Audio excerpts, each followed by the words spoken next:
ମୋ ଆଡଭୋକେଟ ମମିତା ମଲ୍ଲିକ। ମୁଁ ଗ୍ରାମ ନ୍ୟାୟାଳୟ ବାରିଗାଁରେ ପ୍ରତିଦିନ ଆସେ। ଆଜି ମୁଁ ସକାଳୁ ବସ୍ ଓହ୍ଲେଇକି ଯିବା ସମୟରେ ଡେଲି ମୁଁ ମାନେ ପ୍ରତ୍ୟେକ ଦିନ ବାରିଗାଁକୁ ମୁଁ ଆସେ, କୋର୍ଟକୁ ଗ୍ରାମ ନ୍ୟାୟାଳୟକୁ ଆସେ।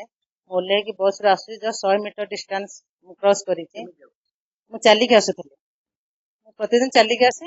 ଚାଲିକି ଆସୁଥିଲି, ସେଇ ସମୟରେ ହଠାତ୍ ମୋ ପଛଆଡୁ ଆସିକି ମୁଁ ଦେଖିଲା ବେଳକୁ ସେ ମୋ ବେକରୁ ହଠାତ୍ ନେଇଗଲେ। ମାନେ ମୁଁ ଜଷ୍ଟ ଅନେଇଲା ବେଳକୁ ସେ ସାଉଣ୍ଡଲେସ୍ ବାଇକରେ ବସିକି ପଳେଇଲେ। ଦୁଇ ଭରି ଓଜନ ସୁନା ଚେନ୍। ସେ ଦି ଜଣ, ଜଣେ ଷ୍ଟାର୍ଟ ମୋଡରେ ଥିଲେ, ମୁଁ ପଛକୁ ବୁଲିକି ଅନେଇଲା ବେଳକୁ ଆଉ ଜଣେ ପିଲା ନେଇକି ହ୍ୱାଇଟ କଲର ବ୍ୟାନିୟନ ପିନ୍ଧିଥିଲେ, ପୁରା ପତଳା ପିଲା ହେଇକିରି ସାଙ୍ଗେ ସାଙ୍ଗେ ବସିକି ସେ ପଳେଇଲେ ବାଇକଟା। ସେ ଗଲେ ମାନେ ଏପଟେ ଯାଇକି ମାନେ ବେଲଭାଳି ରାସ୍ତାରେ ପଳେଇଲେ। ମୁଁ ସେଠୁ ଅନେଇଛି, ବଡ ଜୋରରେ ଚିଲେଇଲି। ସେଠି କେହି ନଥିଲେ, 2 ଜଣ ଲୋକ କାମ କରୁଥିଲେ।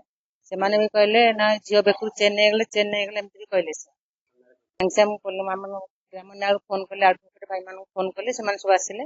ଆସିଲା ପରେ ଆମର ବି ଯିଏ ସିନିୟର ସଞ୍ଜୟ ମିଶ୍ର ସିଏ ବି ଆସିଲେ। ଆସିଲା ପରେ ଆମେ ଆସିଲୁ ପୋଲିସ ଷ୍ଟେସନକୁ, ଫୋନ କଲୁ, ଏସଡିପିଓଙ୍କୁ ଫୋନ କଲୁ।